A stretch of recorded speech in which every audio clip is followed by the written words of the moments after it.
अस्सलाम वालेकुम व्यूअर्स, मैं हूं आपका होस्ट अब्दुर्रहमान। आज डिस्कस करेंगे एक अहम मालियाती इदारे फिच रेटिंग्स की जानब से पाकिस्तान में डॉलर की कीमत बढ़कर 310 रुपए होने का खदशा जाहिर किया गया है। यानी इस रवां मालियाती साल के दौरान पाकिस्तान में डॉलर 32 रुपए महंगा हो सकता है। फिच रेटिंग एजेंसी दुनिया की 3 बड़ी क्रेडिबल रेटिंग एजेंसीज में से एक है, जिनकी दी हुई रिपोर्ट के मुताबिक दुनिया आपको कर्जा देती है या नहीं देती, और अगर देती है तो किस शरह सूद पर देती है, वो भी इन्हीं रेटिंग एजेंसीज की रिपोर्ट्स के मुताबिक तय होता है। याद रहे, इससे पहले आईएमएफ ने कहा था कि वो पाकिस्तान के अंदर इस मालियाती साल के दौरान रुपए को डॉलर के मुकाबले में गिरते गिरते 329 तक पहुंचते हुए देख रहा है। यानी आईएमएफ के मुताबिक एक साल के अंदर पाकिस्तान के अंदर डॉलर तकरीबन 51 रुपए गिरेगा, जबकि फिच के मुताबिक पाकिस्तान में डॉलर जो है वो 32 रुपए तगड़ा होगा। दोनों सूरतों में पाकिस्तान की इकोनॉमी में प्रेशर आएगा। और इस रेटिंग एजेंसी की जो नई पाकिस्तान कंट्री रिस्क रिपोर्ट के मुताबिक हमारे यहाँ मौजूद सियासी अदम इस्तेहकाम मईशत की रिकवरी को बहुत बड़ा धचका दिए हुए है। क्यों? मुल्क के अंदर को प्रॉपर हुकूमत की गवर्नेंस कंट्रोल नहीं है, और इसी वजह से हमारी जो रिकवरी एक्सपेक्ट की जा रही है उस हद तक होने की उम्मीद नहीं है। पिछले मालियाती साल में हम लोगों ने तकरीबन 2.4-2.5% के हिसाब से तरक्की की। रवां मालियाती साल में ये तरक्की बहुत भी बढ़ गई तो 3.5% बढ़ेगी। ये मैं नहीं, ये फिच रेटिंग एजेंसी कह रही है। इसके अलावा जो एशियन डेवलपमेंट बैंक है उसका भी यही कहना है। फिर एशियन डेवलपमेंट बैंक तो यहां तक गया है कि पाकिस्तान के अंदर महंगाई की शरह कम होने की बजाय बढ़ेगी। आपको याद होगा, आज से 2 महीने पहले पाकिस्तान में महंगाई की शरह कम होना शुरू हुई थी, जिसमें आटे की कीमतें कम हुई, गंदम की कीमत कम हुई, इसके अलावा चंद दीगर अजनास की कीमतें कम हुई। लेकिन दोबारा से जब ये IMF प्रोग्राम हम लोगों ने साइन किया है, इसके बाद आप देख रहे हैं बिजली की कीमतों में किस तेज़ी से इजाफा हो रहा है। पेट्रोल अभी तक 15-16 रुपये लीटर महंगा हो चुका है। इनके साथ साथ दुनिया की हर चीज़ महंगी होती चली जा रही है।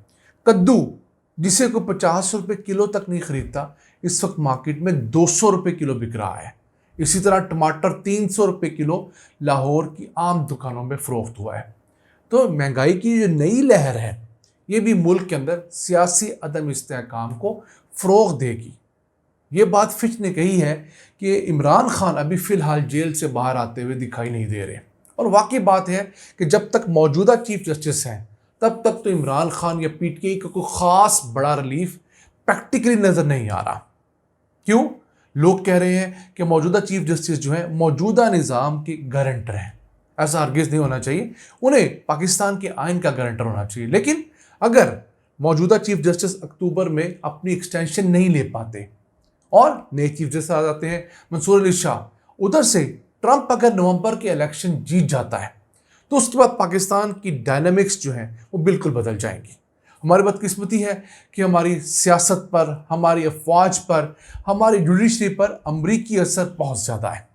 तो अगर ट्रंप नवंबर के इलेक्शन जीतता है तो उसके फ़ौरन बाद वो एक किस्म के एक्टिंग प्रेसिडेंट के तौर पर सामने आएंगे। अगले 2-3 महीने के अंदर वो अगर सिर्फ ऑफ द रिकॉर्ड भी हम हुकूमत पाकिस्तान को ये पैगाम भिजवा दें कि आप इमरान खान के साथ जो ज़्यादती कर रहे हैं वो ना करें, तो हुकूमत के पास और कोई ऑप्शन नहीं होगा। क्यों? हुकूमत ऑलरेडी IMF के लोन के वेंटिलेटर पे लगी हुई है, और अमरीकी मर्जी के बगैर तो IMF 1 रुपया नहीं देता। कुछ उसने पाकिस्तान को $7 बिलियन देने का मुआहदा किया है अगले 3 सालों के दौरान। तो एक ऐसी हकीकत है जो हो भी सकती है, जिससे मुतालिक मुशाहिद हुसैन सैयद बार बार मुख्तलिफ TV इंटरव्यूज़ में आप लोगों को बता रहे हैं। तो एक तो अहम तरीन मामला ये है। फिर अगर खुदा न खास्ता पाकिस्तान के अंदर इस मालियाती साल के दौरान कुछ सैलाब आ जाता है, कोई खुश्क साली आ जाती है, या कोई भी कुदरती आफत आती है, तो पाकिस्तान की जो इकनॉमिक रिकवरी है इसको बहुत बड़ी ना सिर्फ ब्रेक लगेगी बल्कि ये रिवर्स भी हो सकती है।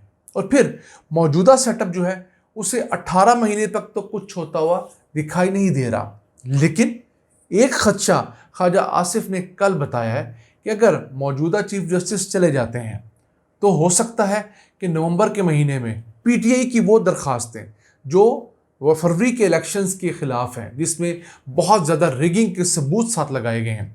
अगर सुप्रीम कोर्ट का फुल कोर्ट उन्हें बैठकर सुनता है और वो रिगिंग वाकई 20, 25, 30 बड़े हलकों में साबित हो जाती है, तो उसके बाद तो इस हुकूमत की जो थोड़ी बहुत साख बची हुई है कहीं कोनों खुदरों में, वो भी किसी काबिल नहीं रहेगी। फिर ये ताकत के जोर पर एक गुजारा तो करेंगे, लेकिन उस गुजारे का फ़ायदा कोई नहीं।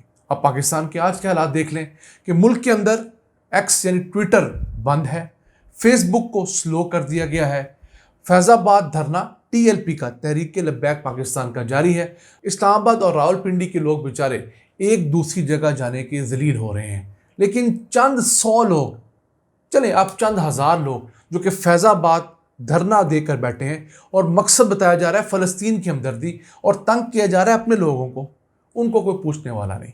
मौजूदा चीफ जस्टिस जब एक सुप्रीम कोर्ट के जज थे, तब तो उन्होंने इन्हीं के खिलाफ फैज़ाबाद धरने का बड़ा तगड़ा फैसला दिया था, लेकिन वही जमात इस वक्त फैज़ाबाद में फिर धरना दिए बैठी है। मौजूदा चीफ जस्टिस तमाम तर ताकत के बावजूद उनके मुतालिक एक लफ्ज़ गोया नहीं हुए। तो अब मुल्क के हालात देख लीजिए कि हम लोग किस फ्रेजाइल कंडीशन में खड़े हैं और हमारे ऊपर जो इतने बड़े बोझ हैं उनका जिक्र नहीं हो रहा। अब इसी रिपोर्ट के मुताबिक पाकिस्तान के बैरूनी कर्जे, अंदरूनी कर्जे मुसलसल बढ़ते चले जाएंगे। ये रिपोर्ट सन 2023 तक की है, यानी कि 9 साल को प्रिडिक्ट किया गया है। यही नहीं, ये भी डिस्कस किया गया कि पाकिस्तान का जो बजट खसारा है वो भी तकरीबन 7% के करीब रहेगा। इतना बड़ा हमारा फिस्कल डेफिसिट और दीगर तमाम अखराजात होंगे। फिर पाकिस्तान अपने बजट अहदाफ भी पूरे करते हुए दिखाई नहीं दे रहा। भी रिपोर्ट को पाकिस्तानी एजेंसी की, ना PTI की, ना किसी और अपोजिशन जमात की है, बल्कि उस इंटरनेशनल एजेंसी की है जिसकी रिपोर्ट के ऊपर दुनिया भर के मालियाती इदारे, बैंक्स एतबार करते हैं और फिर मुतलका मुल्क को कर्जा देने या ना देने के बारे में फैसला करते हैं। और दुनिया में ट्रेंड ये भी है कि अगर आपकी क्रेडिट रेटिंग बुरी है तो आपको कर्जा चाहिए तो कम मिलेगा और वो भी हाई शरह सूद पर मिलेगा। अगर आपकी क्रेडिट रेटिंग अच्छी है तो आपको कर्जा भी ज़्यादा मिल जाएगा और कम शरह सूद पर मिलेगा। हमारे वो ओवरसीज़ पाकिस्तानी जो मुख्तलिफ दुनिया के मुल्कों में रहते हैं, स्पेशली यूरोप वगैरह में, अमेरिका में, या जो वहाँ रह कर आए हैं, वो इस चीज़ को समझते हैं कि क्रेडिट रेटिंग आपका विहार होता है, यानी आप किसी से कर्ज लेकर उसे लौटाने की इतनी सलाहियत रखते हैं और आपने माजी में जो कर्जे लिए हैं, गाड़ी के लिए, घर के लिए, किसी चीज़ के लिए भी, उसे कितने तवातुर से लौटाया है, उसमें डिलेस कितनी की हैं और चार्जेस कितने अदा किए हैं, ये तमाम चीज़ें आपकी क्रेडिट रेटिंग बनाती हैं।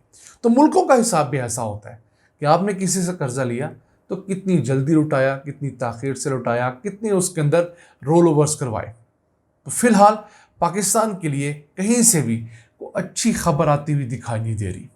उसकी वजह बदकिस्मती से पाकिस्तान में मौजूद ये सियासी निज़ाम है जो कि अवाम के वोट की बजाय दूसरों की ताकत की बुनियाद पर कायम किया गया है।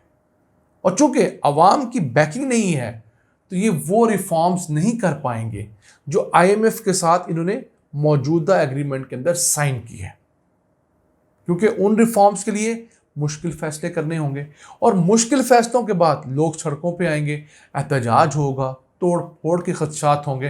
तो इन हालात में कौन सा मुल्क, कौन सी कंपनी, कौन सा शख्स बैरून मुल्क से आके आपके यहाँ सरमायाकारी करेगा?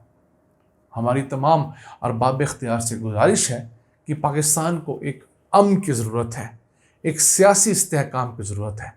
आप उड़ के दिखा लें, आप हर शख्स के गनपटी पर बंदूक रख दें, जब तक इस मुल्क में लोग सियासी इस्तेहकाम नहीं देखेंगे, उनकी मर्जी की हुकूमत नहीं आएगी, यकीन कीजिए आप इस मुल्क में तरक्की नहीं ला सकते।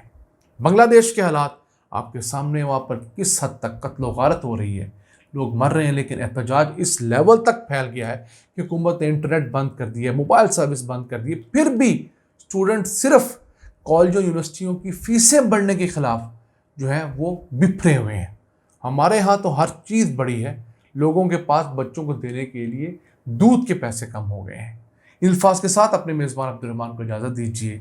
अल्लाह निगहबान।